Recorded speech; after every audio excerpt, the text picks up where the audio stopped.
All right, definitely under a crunch to get this out because I didn't want to be accused of leaning one way or the other based off of the election results. Hopefully Tuesday, but honestly, who knows? But spoiler alert, I'm a filthy lib. But I do try to be balanced because I have friends very much on other sides of the political spectrum. So this whole episode is less of a political statement, more of an exercise to explore how our elections could be revamped in a way to be more representative, and you're going to hear that word a lot, of the people and less about a specific ideology.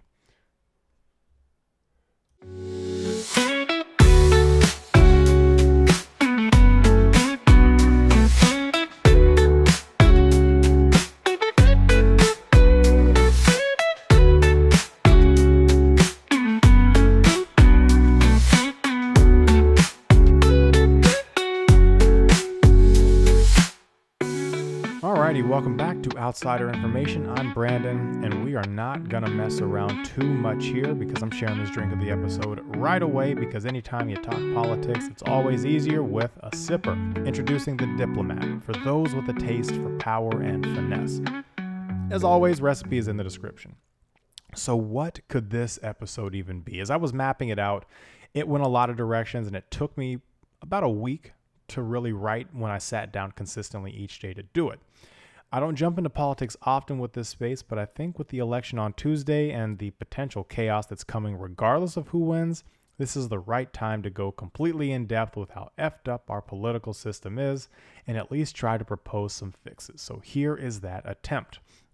Full disclosure, once again, I am a hardcore lefty, the dirtiest of libs, but this is not going to be a discussion about any policy. This is all going to be systemic, and the goal is to create something balanced and representative of all people, American people, because the people in any company or country have way more power than they like to give themselves credit for, honestly, because I think we just like to complain more than we like to act. And because it's easier to do that, which is why I don't take modern protesters in America all that seriously. So what is it that we are fixing? I've got it narrowed down to a few categories that we're going to go in depth on. Age caps, term limits, voting age, compulsory voting, election week, and best of all, eliminating the electoral college. At the end, I've got one thing on uniformity, but that really doesn't tie too much into this. I do have a balanced argument that represents both sides. Again, no policy here, but what we want is to make sure that the people are the ones that are in power and it all cascades from the topics above. I'm not going to lie, I'm a little bit excited, so let's get started. Number one, age caps. You're going to hear me lean on the word generation a lot because it's the simplest way to track how society has evolved and grown. I'm a millennial, right? And we've still got people from the greatest generation that are still living on this planet.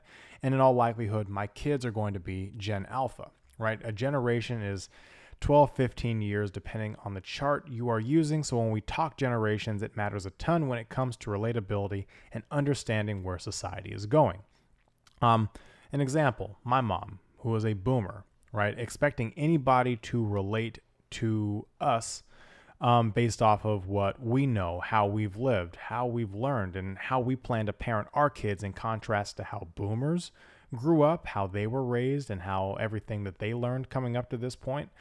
It's really not realistic to expect anyone from that generation to fully understand everything that is happening in our world right now. And it's not a slight, but think about the numbers and the generations between them. A baby boomer, since then Gen X, millennial, Gen Z, now Gen Alpha. That's 4 different generations later, and it's a completely different world with completely different priorities. Just think about the conversations you try to have with older individuals when you are explaining something societally modern to them. At times, you can kind of just see, you can see it going one ear out the other. You can sometimes see a visceral reaction because they just don't understand. Because change and those types of things can be frightening when you have known a certain thing for a long time. That's not necessarily the problem. The problem is we are seeing it with our politicians.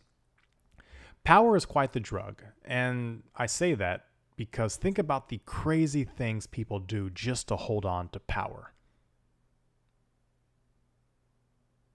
Yeah, I left that there. I left that silence there for a specific reason, right? We can all think about an example, but not just in politics, work, life. Power is relevance, it's influence. Once you have a taste of that, nothing quite tastes the same when it's no longer there. In saying that, a Pew Research Center survey last year found that 79% of Americans supported max age limits for our elected officials. I did not take that survey, but consider me part of that 79%. Inversely, though, some people see forced retirement as discriminatory and potentially arbitrary because people age differently. You can put two 80-year-olds next to each other and they would have completely different abilities at that particular point. An older politician also has the benefit of experience to guide their decision making. So there is an argument against it as well.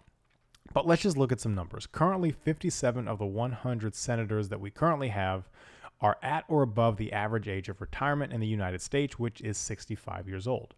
For comparison, just 3 of those senators that we have of the 100 are millennials.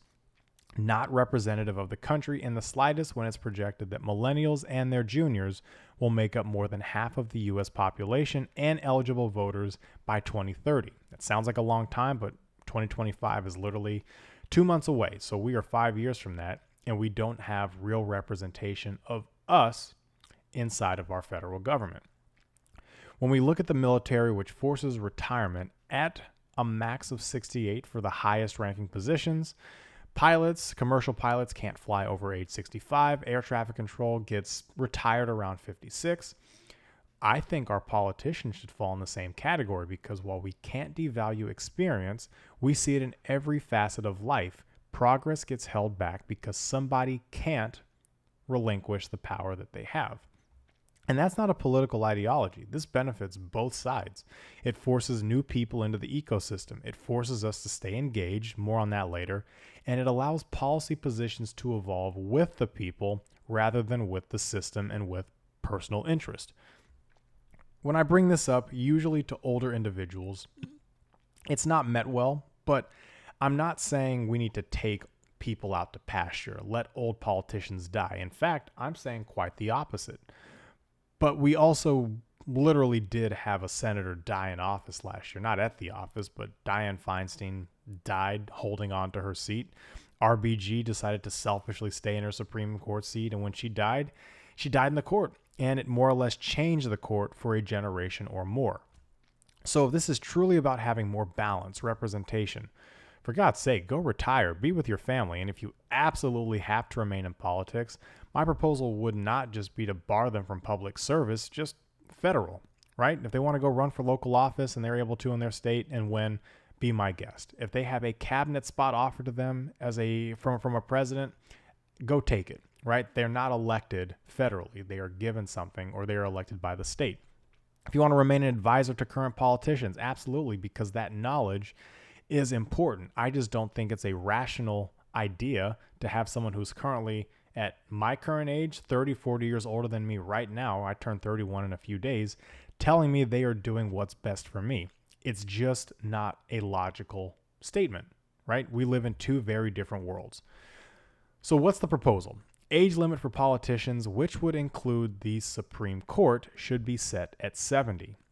A little bit older than the military, and it doesn't have a tie to the 65-year-old average age of retirement. And in this proposal, again, it just means federal office positions. So that is House, Senate, or President. And if your term is ending before your 71st year, you are clear. If you turn 71 while you are in office, it would disqualify you from being able to run. Again, it's about having new life. Take a look at the current composition of your preferred party. If the best candidate you have is a 70-plus-year-old, you have a problem.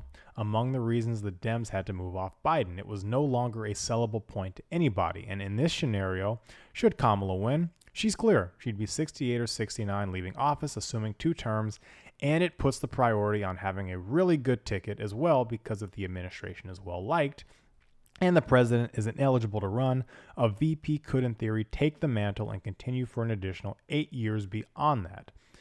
As for age minimums, I don't think we need to mess with that. We would honestly probably need more requirements to run for office than minimums because we already have those. But 35 for president, 30 for Senate, 25 for representative, that's all fine. But it's hard to quantify requirements because there is no way either side will like or agree to them.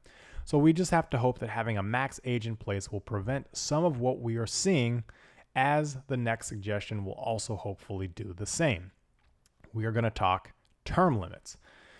So if we already put age limits in, the next thing that comes with that is capping out how long people can be in office. If I'm picking one or the other, I would much rather have term limits than age limits, because honestly, one would likely solve the other. But I'm going to be greedy and I'm going to ask for everything. To start, this term limit section would apply to federal office and the Supreme Court. Again, the goal is balance, and with any system in place, there will be flaws, but I think I nailed it here. The presidency already has a 2-term limit, which I think is perfect. No need to touch it. Vice president is not subject to that. I also do not see an issue there, because the VP is not just an extension of the president. Again, leaving that there. So 2 terms or 8 years as it currently rests in my proposal. Year 4 or 8 would need to end before the 71st birthday of the sitting president. The topic of term limits comes up frequently for the House, Senate, and Supreme Court, and it's always quickly taken down because, again, power is the ultimate trapping. Giving it up is not easy, and it makes keeping it at all costs the focus. My argument is not going to change much here. Term limits, similar to age limits, allow for more accurate representation. The fact that you can literally die in office from old age because you've been there so long actually might be the most American thing ever, because I'm convinced that people want us to die in the office, because that's why they've stripped away any realistic benefits and incentives for sticking with an organization long term. Anyway, I digress. But think about how long a career is, right? 20, 30 years. We have people who have served in Congress for well over 50 years. That is insane. But they keep getting reelected, so why would they change anything? But let's start with the House of Representatives. Currently 2-year terms, no cap at the moment. The idea of running an election every 2 years sounds horrible, but that's the system we have at the moment. We could do 2 things with this. Either way, my proposal would be to cap things at 12 years for the House of Representatives. District change, maps change, and people change. The question would be, do we do a max of 6 2-year terms or a max of 4 3-year terms? Keeping a 6-2 model keeps it in line with the current elections, but let's say we shift it to a 4-3 model. Suddenly, we have a much different wrinkle in the way that we elect people. Midterm elections usually see the Senate and the House races clash to set up control of the 2 chambers in relation to a presidency. But if we did that 4-3 model, because of the odd year, it would line Senate and House races up opposite one another for 1 cycle. The benefit here is not only does it give an extra year to get something accomplished in the House, but it turns the temperature down during one of the election cycles and puts the focus on the House in full detail. Why is this important? Much of the legislation we have is forged in the House, and during midterms and presidential elections, it often gets swallowed up by the others and just becomes part of the rhetoric. If an off year the House had all the attention, it would hold the politicians running to a much higher standard, and it would make voters pay more attention to these races, which we can clearly see are much more important when it comes to how our government functions.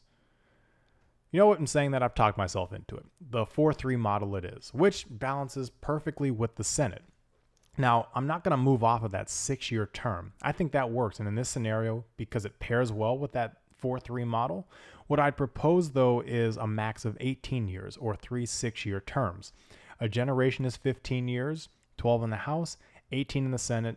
A total is 30. Divide that by 2, it's 15. Let's just pretend that all those numbers work for a second, but I am going to be doing something with that 15-year piece in just a second. But from a practicality standpoint, think about how nice that would be. Someone gets elected 3 times in a row, and they pass it off to someone who tries to do the same.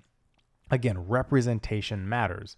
And since it is going to bounce off of the House and presidential elections as well, it does the same thing. It puts the focus on the Senate for 2 cycles without the House being part of the election. It would make voting more digestible, and as always, hold our politicians to a much higher standard when the focus is purely on them and they don't get to run on a similar message as what's happening with the president or the House. You would have to basically isolate yourself into it. So, okay, we've got 2 4-year terms for the president, 4-3 model totaling 12 years for the House. The 3/6 for the Senate. What about the Supreme Court? I think a lifetime appointment is ridiculous. No job should have lifetime security, and honestly, I think they should get rid of it in any profession. They should get rid of tenure for professors and teachers. Again, I digress, but a lifetime appointment is problematic because the people can't vote a Supreme Court justice in or out. The president appoints them, and regardless of whether that a president was a one-term or two-term, they get pushed through and they get confirmed by Congress. And unfortunately, the only fix that we would have to get them out is if one of them dies, retires, or we impose term limits, because electing judges implies they may also not get elected. And I don't think we want political voices on the Supreme Court, even though we kind of already do. But again, we're kind of getting into the weeds here. But since they're appointed, we need a way to have some actual checks and balances so that, again, accurate, equitable, equal representation. So that 15 number that we talked about, 15-year terms, it splits the difference, but we would need to stagger it so that the court can effectively change as the people do. We don't want a court to change all at once. That would be whiplash. We need something gradual, like a staggered 3-year, 5-year track to where people are exiting the Supreme Court. There are only 9 people, so it can't be that hard to figure out. But once it's in place, we should have something where it may align with the House elections, but never with a presidential or Senate race. It's important so that a president's selection won't be blocked in their last year or rushed to be confirmed in their last year. Gonna leave that one alone also. But that's more or less the gist, right? Term limits would be something that would be effective for the system that we currently have in place because it would add that balance, that representation. That's the hard stuff, right? Age limit for all federal office, including Supreme Court, 70 years old in the last term, has to end before they turn 71. Term limits, House 12 years, max 4 3-year terms, Senate 18, 3 6-year terms, Supreme Court maxes out at 15 years. Stagger it so everyone is leaving every 3 or 5 years. We have a new confirmation of 2. And the terms for all these politicians would have to be, it would be either, it'd be total or non-consecutive. Sorry, tripping over my words. But just some numbers to kind of show this. 25 of the 100 senators in this model would be at or above the 18-year threshold. And I believe I counted 93 of 435 reps at the 12-year threshold. So that is 25 and 21% respectively. Think about that for a bit. How amazing it would be to essentially get 118 new people into the government in an election. Is that a lot of turnover? Yeah, it is. But that really is how systems grow and evolve. And with the other rules in place, this is again how we get a more representative governing structure. We're getting good at this. All right, next one, voting age. Now we get to the stuff that's going to be a little bit more controversial because we're going to be blurring the lines of overreach. Again, no policy, and this whole episode is opinion-based on how we could fix things. But what's one of the bigger problems that we have with our voting population? Low propensity and oftentimes not fully knowledgeable about the issues or how our governments work. Broadly, I think a lot of us knew, but the first time I truly got a full picture of how our elections and government work was 2020 during COVID, watching the governors, watching how everything kind of cascaded because it was right there in front of us. I was 27 years old, but there's a way to fix that if we wanted to, and it's more than just what I am proposing. As for my proposal, I have said this before, I think the voting age should be lowered to 16, and we allow 16-year-olds to vote in state and local elections only. At 18, you would be able to vote in national elections. My rationale is this for a few reasons. Most jobs are hiring at 16, and if you're working, you're paying taxes. No taxation without representation. It's kind of how our country came to be. You also get your driver's license at 16, and most of us over 18, you register to vote at the time you get an adult ID. That's the simplest way to put it. The more complex reasons go back to the core argument here. Accurate representation. Schools, local initiatives. I think that if we're electing board members, the students are the most important stakeholders. Their voice and their vote matters. The complexities come with how we implement something like this. If the goal is to create a more informed voter base and have active participants in the electoral process, you got to make some adjustments, right? Right now in 2024, we have an election year. If you turned 18 before November 5 this year, you can vote. If not, you may not get to vote on this scale until the midterms, where you could be 19 or 20 before your first election and potentially 21 or 22 before your first presidential election. That is a problem because you can be apathetic sitting on the sidelines, and I think apathy is the most plaguing virus that we have in our society. Now, assuming this proposed fix, you turn 16 in the 10th grade, there would be a 2-part civics class done in the 8th and 9th grade, outlining the history of our elections, why we vote, how to be an informed voting decision maker when it comes to casting your vote. I already know the issue here. Well, who's going to teach this? Because we don't want to indoctrinate kids to any specific ideology. I don't have that answer, but it could be done in a way with no discussion of policy and ideology. 2 years of classes that lead into your 16th birthday that give you voting power for local and state elections. The likelihood that you're going to be able to vote in an election before your 18th birthday is now higher. You have knowledge of the system, and we have more voters. It's the most logical system if we truly care about creating a system for the people. At 18, you gain the ability to vote nationally. If this is a problem to you, really reassess why. More educated students, more educated voters, that's not a bad thing. More voters, that is a good thing. There would be enough people that it likely wouldn't tilt to one side or the other. And if your concern is that a 16-year-old won't vote you into power, how about giving them a reason to? And if you think, well, they're too young, they wouldn't be able to handle voting, you just gave them a freaking car. Voting is a lot less dangerous than the teenage driver in your neighborhood. So again, if this is a problem to you, reassess why this is an issue outside of the flaws that I will point out throughout the episode, right? As we get into things further, additional voters may balance out some of what we talk about towards the end. So again, let's recap this thus far. We have age caps, 70 for national political office in the Supreme Court, term limits for national office, 12 years for the House with 3-year terms to offset the election cycles, 18 years for the Senate as a cap, 3 6-year terms, Supreme Court at 15 years, splitting the two, and they would be staggered at 3 and 5 years for when they exited.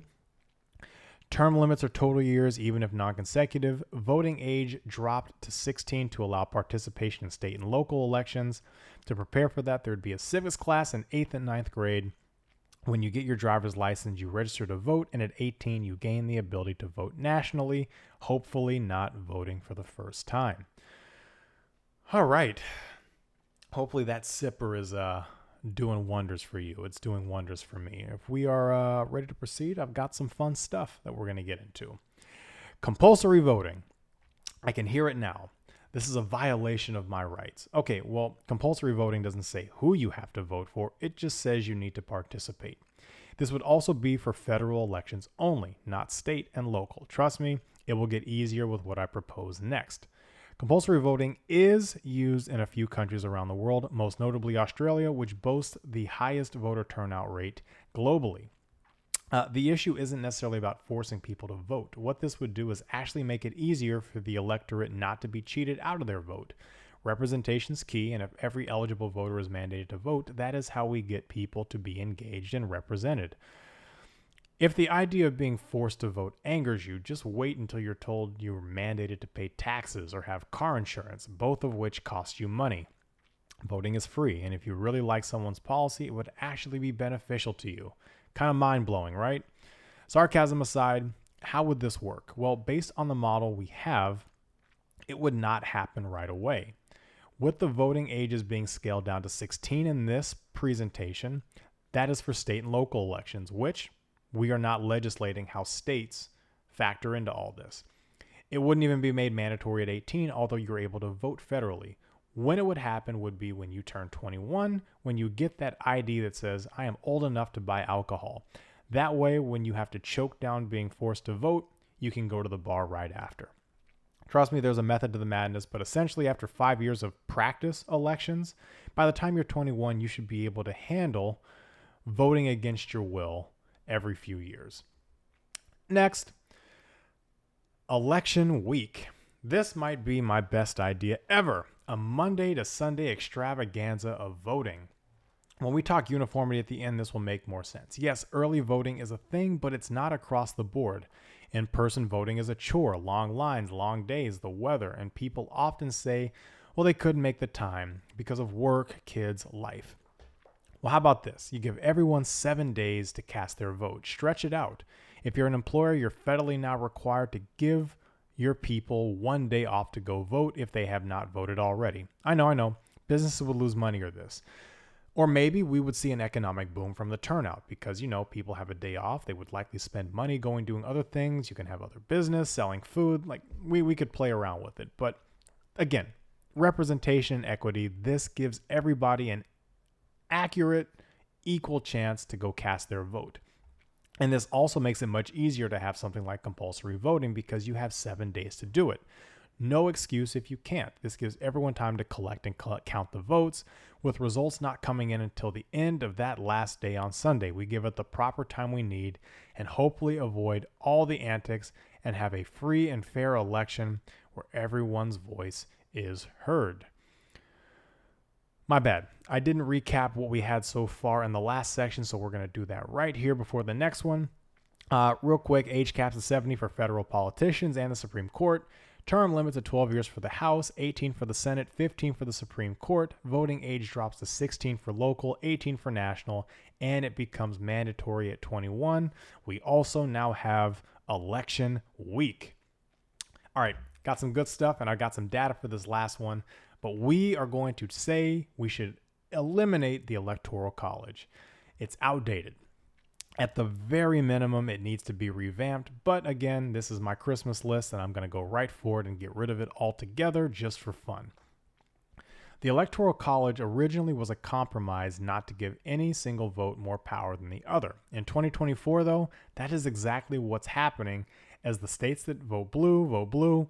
The ones that vote red, and we have a handful of swing states that are the primary focus of the election, mostly Michigan, Wisconsin, and Pennsylvania, that can determine the outcome regardless of the popular vote. The argument against removing it is the same reason that it exists.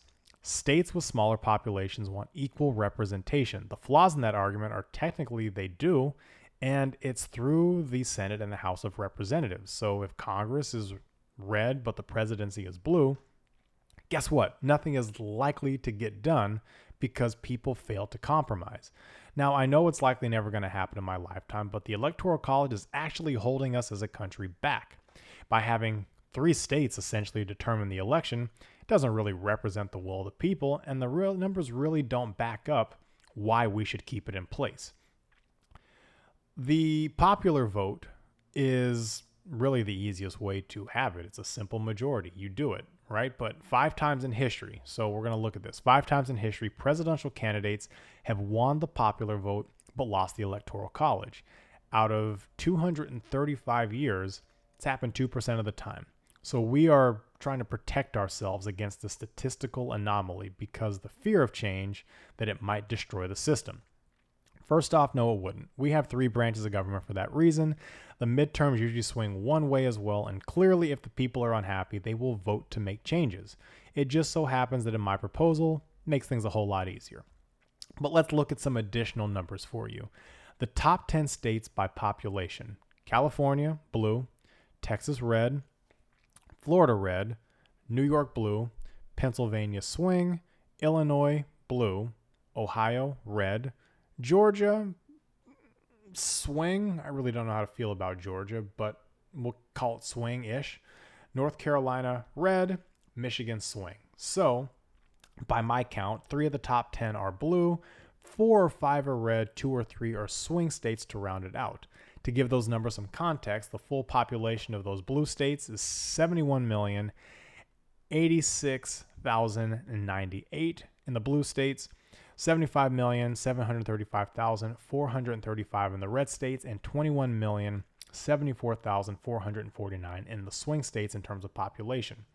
Obviously, the flaw in those raw numbers is assuming that everyone votes the party it leans, and I know that's not the case. But the red states in the top 10 have a pretty good advantage, and if you add Georgia to it, that grows even more. Clearly, in red and blue leaning states, there are a mix of voters. When I say abolish the Electoral College, it's not just about making it a pure popular vote contest. While I believe that is how we will get the results that really represent the country, making the change makes it so that politicians really have to earn the vote. The whole country matters, right? So tell me why every day on the news we're seeing rallies from both parties in Pennsylvania, Wisconsin, Michigan, maybe Arizona, because those are the states that are up for grabs. But if it was a pure popular vote, you would need to go into those other red states, those other blue states, and you would need to try to get votes, full representation. I get the states that I mentioned are important to the Electoral College, but let's look at the raw numbers of the popular vote. 2016 was a difference of 2,868,686 votes. 2000 was a difference of 500,895 votes. The other three elections were in the 1800s, but 90,596, 254,235, and 38,149 votes, respectively. Think about how many people choose not to vote. Think about how many people were undecided. Think about how many people vote third party because they don't like their choices. The Electoral College prevents us as a country from holding politicians accountable to make the effort to earn votes that can make a difference. Out of a country with a population of 346,037,975, we're talking needing to cover less than 1% of the population in terms of gettable votes to close that gap. Come on, to suggest that that's impossible with how fickle the electorate is just plain wrong, and it's lazy. The voters opposing sides scrape from the other side make a difference, and it would be demanding that if you run for president, you should be willing and able to visit every single state at least once for a campaign stop.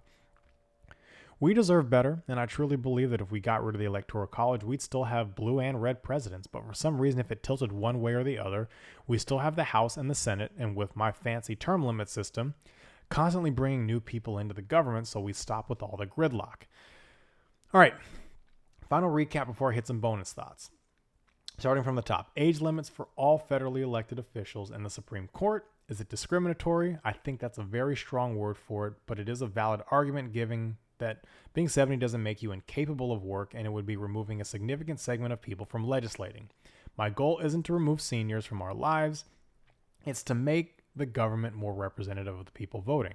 I'm not sorry in saying that it's hard for me to believe that someone 40 years older than me truly knows what my priorities are as I am starting a family and starting a life. Let's get some fresh ideas in there because trust me, change can be good. Term limits. I believe everyone is in favor of that. You should not be able to be making laws for multiple generations. President's term at 2 is fine, especially when you pair it with the age cap, so 8 years in total. The House, that 12-year max, and we would change it to those 3-year terms to create contrasting election years. The real reason is when I say remove the Electoral College is to ensure we have accurate representation through the House, giving them the focus for that election cycle, which would give the people the best opportunity to vote their interests without being overwhelmed. The Senate, keep the 6-year term, max it out at 18, or 3 terms over their lifetime. It would be on different cycles that match up with the president and the House. Supreme Court gets those 15-year limits. Given that a generation is 15 years, typically that makes sense that someone would be in their seat for a single generation. We would have to stagger the terms so that every 3 and 5 years there would likely be a vacancy, allowing the president in a non-lame duck period to confirm their selection and not be able to wreck the court due to timing. Voting age. Drop it to 16 for state and local. Get your license, register to vote, and have 2 years of neutral civics classes leading up to that to learn about elections, why we vote, how to make informed decisions, and go from there. National voting begins at 18. In my world of sports, reps, time on task is the best way to learn how to do something. So we need to get people voting. If we keep a system in place that does not give people the chance to vote, depending on where their birthday lands until college, and we don't teach it, the result is an uneducated voting bloc. Depending on who you talk to, that actually might be a good thing. I don't think it is, but that's why I'm doing the episode. But again, if you think better informed voters hinders the process, reassess why. Having more voters is not a bad thing. But if you think it is, that's a little bit scary. We should want people to be engaged at a younger age, and we should encourage it because, again, they can handle voting. And if you think they can't, wait till you see where they're spending their time on social media if you think that's more productive than getting them involved in our electoral process.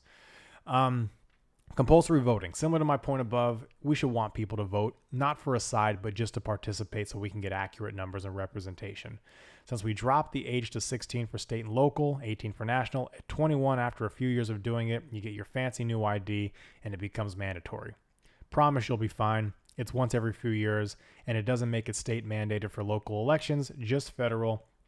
If you are having an issue again with more voters, that's frightening, right? Election week. I love a party, and this could spice things up a bit, give people time to vote, give them a paid day off to do so, and make it less stressful to do it. Again, if you have an issue with giving access to more people voting, that's terrifying. But this way we can space it out, let the votes count, and then come the following week with a pretty clear picture of how everything went down. Last piece, eliminating the Electoral College. Look, I know we like tradition in America, but it's just not working anymore. It's not representative of the people. And clearly we saw in 2020, things can get kind of funky with the electors. Let's remove it. Popular vote, send it to Congress, put it in place. It wouldn't mean that one side gets total rule. We have the House, which is the true representation of the people in Pacific districts, and the Senate as well. At the very worst, a popular vote system will force people to work together on Capitol Hill, and since it's unlikely for any party to be in full control at any point, it will work out. Also, an argument for it, the states use popular vote to send people to Congress, so I see no issues if we implement it nationally. I just want to see people who are running for federal office at the presidential level do campaign stops in states that are not their strongholds and try to get votes from the other party, because every vote does count in a popular voting system and they should have to earn it. All right, some bonus content. Uniformity. This is going to sound a little bit more policy-esque, probably somewhat controversial, and I mean, we're a beneficiary of it because we live in California, but I personally hate states' rights because the whole concept gets abused by people. If we're one country, the idea that healthcare, education, guns can be so drastically different state by state, it's kind of mind-blowing. It almost feels like you're driving through another country sometimes when you are in a different state. That's going to be a different episode for a different day, but we're really trending towards living purely based on geopolitical lines, and it's one of the reasons why we moved to California. Either we need to have universal mail-in ballots, or do something like what I proposed and have an election week, because we need some balance here. We can't force states to live like California, right? If you live in Iowa, you can't live like it's California. If you want to have your own tax laws, right, cost of living, wages, those should be scaled to the area. But when we're talking about national elections, right, we need to have something in place that is uniform across the board, right? It should be an all or nothing thing. We don't need to have some states being able to vote a month or two early. We don't need to have others being forced to stand in line for 12 hours because it comes across as, honestly, voter suppression when we look at how some of these states are structured. It should be an all or nothing approach. We should want people to vote. We should want people to be engaged. We should really encourage people to be a part of the process. And that only works if all states do it, because if not, it just furthers the gap. And it prevents us from having a true system that is for the people in this country that represents them in the way that it should. And if we don't get that, people are going to continue to fight each other, and the people who are benefiting from us fighting will just keep watching from a distance, which is what's happening right now. Okay, that was fun. Certainly an exercise, and like all of you, I will be thrilled when this whole election season is over. The only thing I really care about is that you go out and vote, because it's important. Plus, it ensures that the next 4 years you can validly complain about why things are terrible. So on that, check us out on LinkedIn here on Versify, the other creators we are promoting, and I will have something hopefully next week relating to the NFL trade deadline and just kind of a pulse check halfway through the season. Have a great weekend and happy voting. We will see you next week.